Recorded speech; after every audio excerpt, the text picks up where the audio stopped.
Hey Crafties, I'm back in my craft closet with a technique video.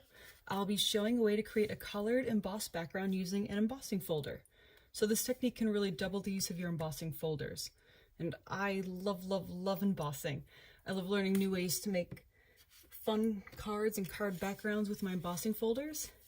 So you can see here, it was just a plain card, and on this foil I embossed it and it really made the card pop. And on this card, the background I embossed, and it just added that little bit of texture that I needed. In this card, using the technique we're going to be doing today, I used the Woodlands embossing folder. So you see the birch trees, but I inked up the background so that it looks like a dark forest. So today, we're going to be making an ombre colored background for this cute summer-ready card with the flamingo.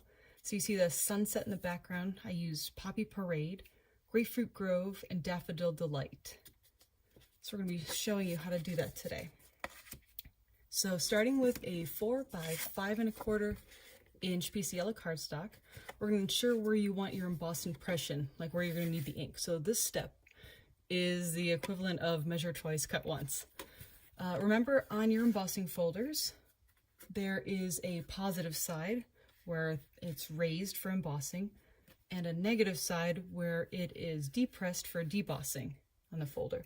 So the folder we're using today, is the Layered Leaves Dynamic Impressions folder. So you really get these cool leaves on it. All right, so we're gonna open your ink pads. Daffodil Delight.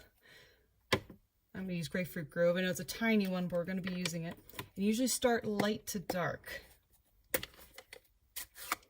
So on your embossing folder, now remember, let's see, on the side so we can ink up the negative space, we're going to start with the lightest color.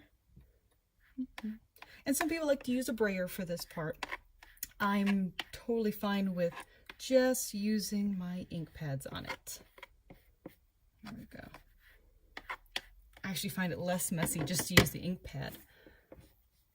I'm actually going to go to my darkest color and put the red on. And don't worry, if you make a mistake, you can just wash it off under the faucet in your bathroom and the ink will just come right off. Look at that, kind of blend the colors a bit together. This will stay wet. Close these quickly so I don't ink myself up.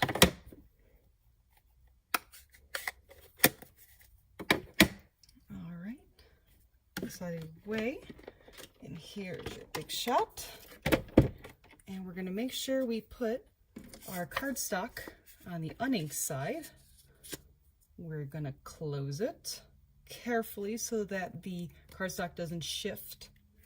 We're going to put it into our big shot machine, and we're going to run it through. Ooh. Small craft area, am I right?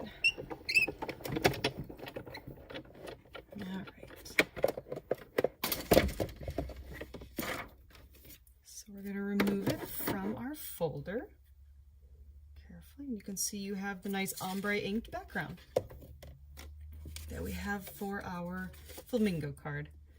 Now you can make sure you have enough ink on that if you don't want that more rustic look, but I kind of like it and I end up putting stuff over it. So if you make a mistake, don't worry. Some people like to spritz it up with a little water before they put the cardstock into the embossing folder, and that looks really nice too. Right, so this is also for more than just card fronts. It's a great technique to try for tags, mats, envelopes.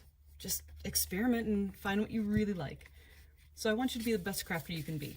I don't push fad items or the latest thing, but I like what I use and I list them.